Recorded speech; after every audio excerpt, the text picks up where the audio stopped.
আমরা যেভাবে মানে অলওয়েজ বাহারি যেভাবে শেপ দিই ওই দিকে চিকন আর নিচে দিকে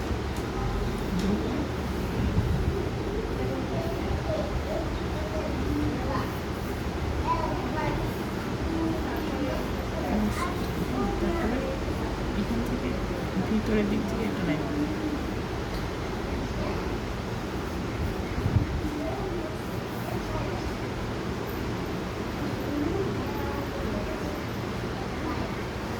আমি কিন্তু দুই পাশ থেকে দুটো লাইন নিচ্ছি, ঠিক আছে? এই সাইড থেকে যে লাইনটা নিচ্ছি এটা নিচ পর্যন্ত নিচ্ছি, আর এই সাইড থেকে যে লাইনটা নিচ্ছি এটা এখানে এনে মিলাই দিচ্ছি। তারপরে এখানে যে ফাঁকা জায়গাটা আছে এখান থেকে আমি একটা ছোটো পাপড়ি দেবো, এটা এখানে নিচে। হ্যাঁ, আর এইখানে যে লাইনটা আমি নিলাম এই লাইনটা বাইরের দিকে লাইন নিব, যে এটা এখান থেকে বাইরের দিকে লাইন নিব, যে এটা এখানে এনে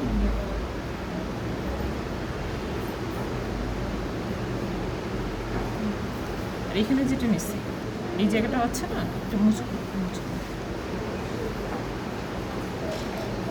আমাদের তখন ভিতরে পুরো জায়গাটা ফাঁকা। এখানে একটা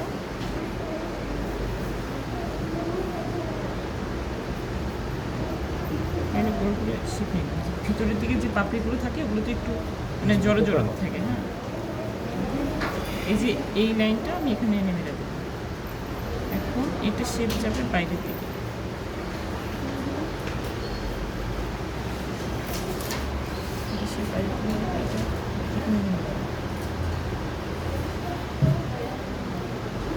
তাহলে আমাদের এখন ফাঁকা থাকলো শুধু এই জায়গাটা, এই গ্যাপটা আমাদের এখন ফিল আপ করতে হবে। এখন এইখানে কিছু না, জাস্ট দুইটা একটু বাঁকা বাঁকা পাপড়ির শেপ দিয়ে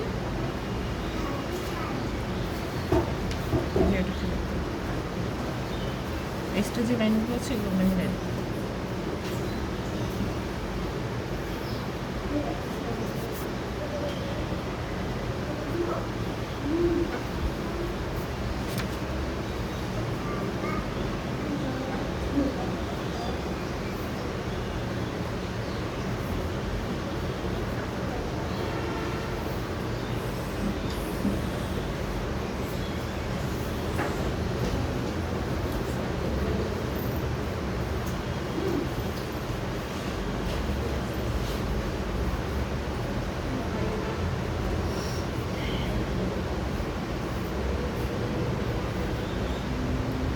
সবাই বুঝতে পেরেছেন?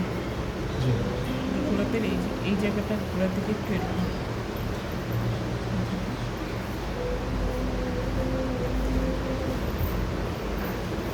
এখন সমস্যা হচ্ছে না, পাতাটা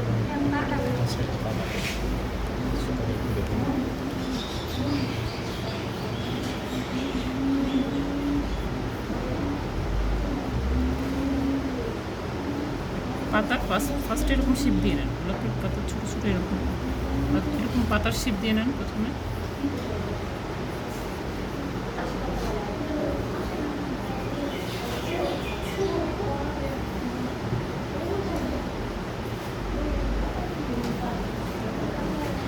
তারপরে গোলাপের পাতাটা একটু কাটাকাটি নেন।